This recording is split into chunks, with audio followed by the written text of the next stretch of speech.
rose garden. Alrighty guys, look, I can't believe you're going to do this to me already, and we're not even 5 minutes into the tour. Look, when I was doing my safety briefing, I'm looking around the duck checking you guys out just to see what kind of mood you're in. I got to be honest, you're all looking a little, how do I put it, stiff. Guys, would you relax already? So what I'm going to do is share my world famous relaxation technique with you. You guys want to give this a shot? Yeah. Alright. I need full duck participation. I need both feet firmly on the floor. I need you to wiggle your bottoms into the back of the seat so your back is hard against the backrest, stretching those lungs. Now on the count of 3, we're going to take a nice deep breath in through our nose. 1, 2, 3.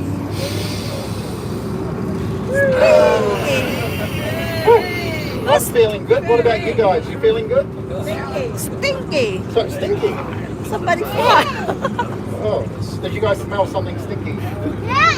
Well, I better let you in on a bit of a secret. Guys, there's an 80% chance that smell is coming from the right-hand side of the duck. Unfortunately, there is a 20% chance the person behind you, beside you, in front of you, they relax just a tad too much. We're not going to play that game.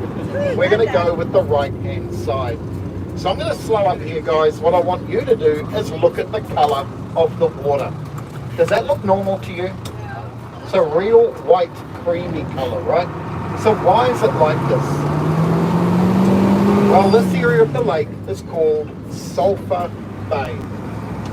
At the bottom of it is a lot of geothermal activity. Now, hot water is being forced up through the floor of the lake, bringing with it sulphur as well as silica. Hi, now, Joe. that's what's being suspended in the Thank water you so out much here, for watching. changing it to the strange whitish colour we're seeing today. Now, what you're smelling?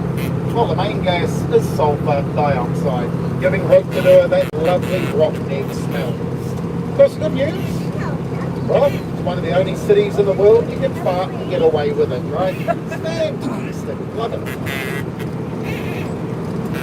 Now, do you think you should swim in this water? No. Well, you can. If you're looking for a free exfoliation, ladies, go for gold. But as you may or may not know, the average pH level for water, drinking water that is about 7 to 7.2. That water behind us in places can be 3. Hello, Sister Emilia. It is highly acidic. In fact, scientists have found that birds that live there all year round, the webbing on their feet is actually starting to be eaten away by the acidity of the water. Wow! Alright, so we're going to come around here, guys. We're going to check out this gorgeous lake. Oh, was that run over a seagull? Yeah. That's a bit harsh. Alright guys, have a look out here. This is the beautiful Lake Rotorua. One of 18 lakes we have in the Rotorua region. 18! She's our biggest lake. She is also our second biggest lake. Wait, did that make any sense? It did in my head. Let me explain. She fights with another lake by the name of Tarawera. Now, Tarawera is directly over the hill in front of us by about 15 minutes. Now, the reason they fight, it depends which stat I use. So if I use the stat land mass covered, Lake Rotorua here is our biggest lake. If I change that stat to water volume, Lake Tarawera is actually bigger. Now, the reason this is, guys, is Tarawera has an average depth of 57 metres. Okay. This lake out here, 10 metres. It is incredibly shallow. In fact, if I got this lovely gentleman sitting right here, threw him off my duck and said, you can take a walk, he would have the last laugh. Guys, there are places in this lake you can walk out more than 500 metres. You'd still be able to turn around, give me a nice big smile and a wave. It's only up to your waist, all right? Incredibly shallow. Anyway, have a look out in the middle of the lake here. You'll see this beautiful big island. Now, that island out there is just over 5 kilometres out. Looks a lot closer, right? It's called Mikoya, once home to the Ngāti Whakawe, one of our tribes here in Rotorua. Today, nobody lives on the island. She is a 100% pest-free bird sanctuary. Living on that island, a very important bird to us, the North Island brown kiwi, one of 5 kiwi species we have here in New Zealand. But there is one more thing I want to show you before we take off, and that's the area of lake between the island and this peninsula of land out to our front left here. This area of lake is the stage of Rotorua's famous love story. Has anybody heard it? Yep. Some have, some haven't? No. It's the story of Hinimoa and Tutanakai. Now guys, I haven't got time to tell you the whole story. It takes about 15-20 minutes. So I'm going to give you the speed version. Here we go. Tutanakai, male, warrior, lived on the island with his tribe. Hinimoa, female, princess, lived on the mainland with her tribe. These 2 tribes did not get along. However, these 2 would still meet, they would fall in love. That love forbidden. However, where there's a will, there's a way, right? So late one night after dark, Tutanakai sat out on the island and he began to play his kuwawo, a flute. That music would waft across the waters here. Any more hearing it? Or she would sneak out of her whare through the village down to the water's edge, where she would strip herself completely naked. She would hop into the water and swim the 3.5 kilometres from the peninsula to the island, where she would be with Tutanakai. Now, did this start a war between the 2 tribes? Yes. Could have. Thankfully, it didn't. Her father, seeing just how in love, how happy she was, well, he actually conceded, and he blessed the union between the 2 of them. There's plenty of ducks actually brought here. peace throughout Ducks this area and swans. between the 2 tribes. There's plenty of ducks. So that's and swans here. Rotorua's famous love story. We are on a duck tour. Now guys, you've heard the story. Now that you've heard it, I have a question for you ladies. Ladies, you listening? How many of you at midnight tonight would come down to the water's edge here at Rotorua, take off all your clothes and swim to the island just to be with your partner? Hands up. Yay. No way. Only one. No. Only one. Oh, come on, ladies. No way. I know this tour should be PC, but come on, this is pathetic. One. A lot of swans here. All right, I'm going to be fair. I'm going to be fair. Gentlemen, how many of you would do that for your partner? Hands up. One again. Oh, come on, ladies. So beautiful. Gentlemen, up you here. know better. Oh. Look, about 2 months ago, I had a 70-year-old lady on an AAT Kings tour. I asked the many question. She said, Matt, if my partner looked like the Māori warrior at the concert last night, I would run across that water. You guys won't even swim. Oh, come on. Anyway, guys, we're looking back out over Sulphur Bay here. Now, this is not just a geothermally active area. You can see a lot of steam outside there. This is also a bird sanctuary. Now, many different species of bird live here, but there's one in particular I want to talk about. It's endangered. Just 130,000 of them left in the world today. But when I tell you what that bird is, you're going to say, oh, come on, man. Enough of the jokes already. That bird? A seagull. You believe that? A seagull. Although I don't know why we call it a seagull, because seagulls fly over the sea. These birds fly over the bay, so shouldn't they be called eagles? Yeah, I don't know, something to think about. Alright guys, this endangered gull, the only way you can recognise it is by the colour of its beak. Now the common gull has a nice red beak, the endangered gull has a black beak, and it's called the black-billed gull. Now it lives out here all year round. It never migrates away. It loves this area. Why? Well, it's actually the geothermal activity. Now this area does 2 things for the birds. 1, it keeps away their predators. 2, during nesting season, they can actually dig a hole in this ground, stick their eggs in, and the warmth of the ground naturally incubates those eggs. So really good use of the geothermal. But there is actually one more thing. Do you see this fence out to the left here? Yeah. Yeah. Why is that there? Well, 2 reasons. 1, to stop us walking through a very, very dangerous area. But 2, Well guys, if you were to get a little carried away, get a little silly, jump that fence, run through those birds disturbing them, well you actually run the risk of receiving a $100,000 fine, if not potential jail time. That is how much those birds are protected here in Rotorua.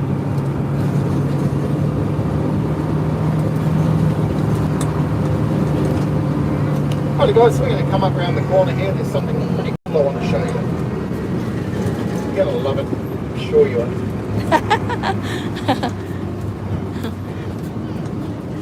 Hard-boiled eggs. Alright.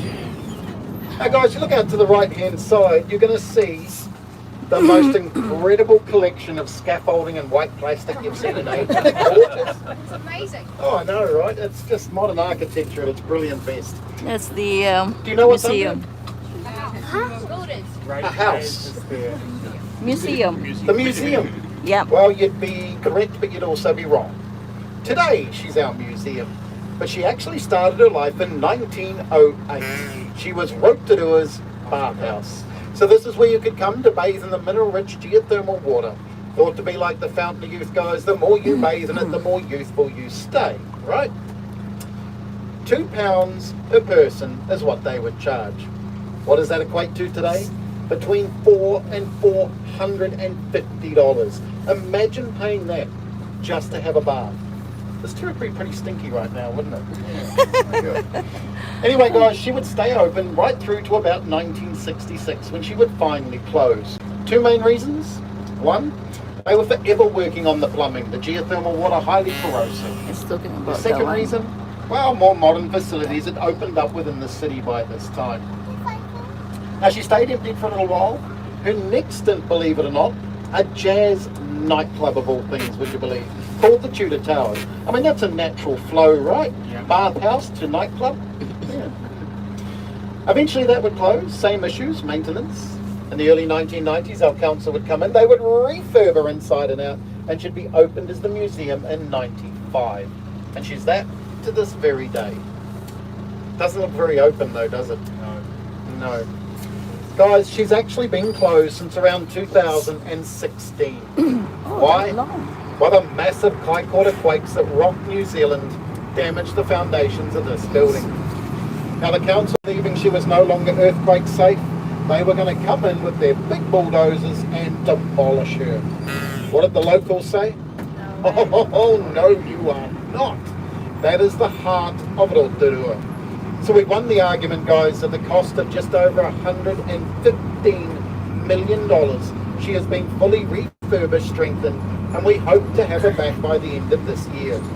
Sadly, it's looking like we won't get her back till 2027. But as long as we get her back, that's all that matters to us. All right. Have a look out to the side here, guys. Not this lovely couple, but the pool behind them. Yeah. Not saying they're not lovely. Now this pool is called the Rachel Spring, named after a famous UK cosmetologist. Hey, Rachel. Now guys, she got herself into a little bit of trouble. She figured out she could charge people to bathe in this water.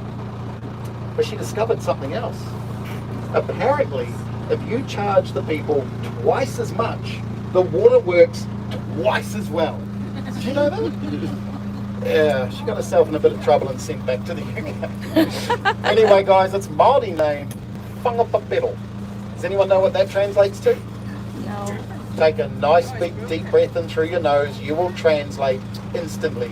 It basically means the evil or foul smelling place. Stinky. Now this is not your nice rotten egg smell, guys, on a really wet day when the gases are suppressed down. It's more like dirty nappies. It is gag material. It is not pleasant. A fart. But if you look down there, you'll notice the water is crystal clear and she holds an average surface temperature of 100 degrees Celsius. You go down that vent a matter of meters, she climbs to 200 degrees Celsius. It's hot. So what can't you do in there? Swim. What can you do? Cook. Dead right. And that's Cook there. exactly what the Māori used to do. So they would weave those flax baskets, they'd put in their potato, their kumara, all that kind of thing, dip it down into a pool like this, in a matter of minutes, beautifully, succulently cooked food. The Māori, They still cook that way to this very day. But as we pull away, guys, you might notice there's a pipe. Why is there a pipe going into the pool? Well, if you look through the trees, you'll see a little brown building. This is a pump house. Now, many, many moons ago, before any of us were born, it used to take that water to the bathhouse. Of course, it's not needed there today being a museum. It's now redirected to the Polynesian Spa, which we're going to pass down our left-hand side in just a moment.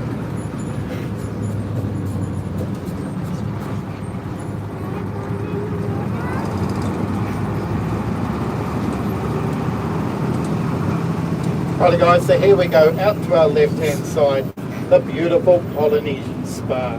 Now where all the steamers coming up, this is the cooling and filtration pools. They pump in that 100+ degree water. It's then cooled to anywhere from 33 to 42 degrees Celsius before it's pumped into the main pools here. Now a top 10 spa in the world? I know this. I just saw the black sign on the front door. See that? World top 10. Yeah. Wow. Cool. No, last time I checked, guys, she was ranked number 9. Now, we've been commercially bathing on this site since around 1878.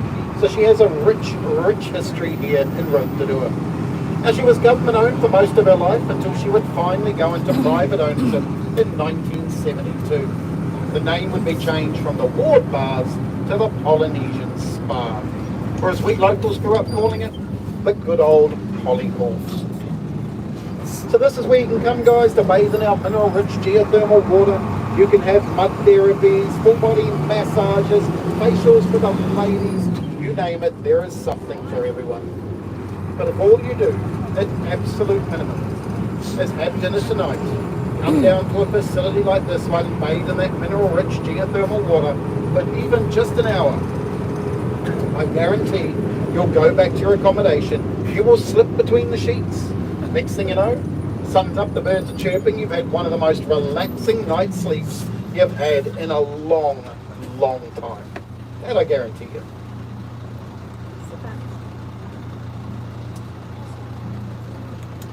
Oh. Didn't know we were going to come across a traffic jam. Oh, this is terrible. That's road rage material. Alright. There we go.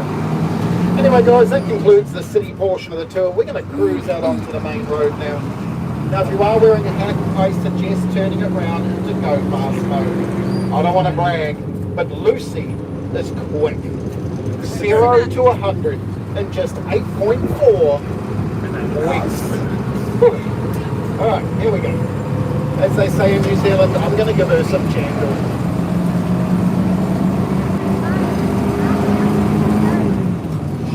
We're flying now. Here we go. Right guys, look at a few safety checks I'm going to do along the road here. So I'm going to pop on a little bit of music. I'll talk to you again very shortly.